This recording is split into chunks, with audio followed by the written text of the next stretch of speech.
मैं एक लड़की से बहुत प्यार करता हूँ। वह उसी कॉलेज की स्टूडेंट थी जहाँ मेरे पापा पढ़ाते थे।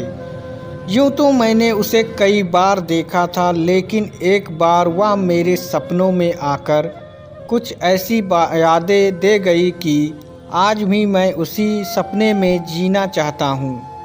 लेकिन मैंने इस बात पर बिल्कुल ध्यान नहीं दिया, क्योंकि मुझे ये इक्स विक्स की बातें बड़ी ही अजीब लगती हैं। मैंने यह कभी नहीं सोचा कि आने वाले दिनों में मैं उसे इतना चाहूँगा कि मेरा दिल और दिमाग हर पल बस उसी की यादों में कैद रहेगा। कुछ दिनों बाद उसी कॉलेज का एक ग्रुप विजिट के लिए गया। मेरे कुछ दोस्त भी उसी क्लास में पढ़ते थे, जो मुझे भी साथ लेकर गए। तो मैंने बहुत मना किया, लेकिन जैसे ही मुझे पता चला कि वह भी आ रही है तो मैं तुरंत तैयार हो गया। उन आने वाले दिनों में मेरी सारी ज़िंदगी बदल कर रख दी। हम दोनों पूरे टूर में साथ साथ रहे और बहुत मौज मस्ती भी की, जिसे वह आज भी नहीं भुला पाई है। उसके बाद मैंने उससे कई बार फ़ोन पर बात करने की कोशिश की। कुछ ही दिनों बाद वैलेंटाइन डे आ गया। मैं इस मौके को गंवाना नहीं चाहता था, क्योंकि मैंने अपने कई दोस्तों को तड़पते देखा है।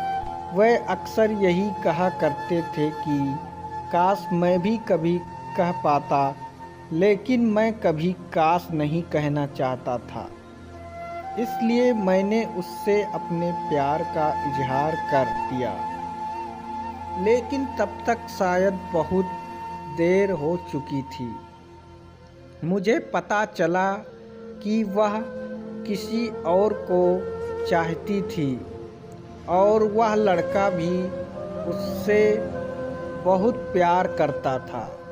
मैंने उसके लिए कॉलेज में एक गाना भी गाया था, जिसे मैं आज तक नहीं भूल पाया हूँ। वह मुझसे 1 साल बड़ी थी, लेकिन मैंने ऐसी किसी भी बात पर ध्यान नहीं दिया, क्योंकि मैं उसके प्यार में इस कदर डूब गया था कि मुझे सिर्फ और सिर्फ खुशी की ही तलाश थी। 2006 को मैं कभी नहीं भूल सकता, क्योंकि यह साल मेरी ज़िंदगी का सबसे खूबसूरत साल बन गया। कई बार सोचता हूँ कि उसका मेरे सपनों में आना और मुझे इस तरह से देखना, उसका मुझे कुछ ना कहकर बहुत कुछ कह जाना, ये सब कुछ संयोग नहीं हो सकता।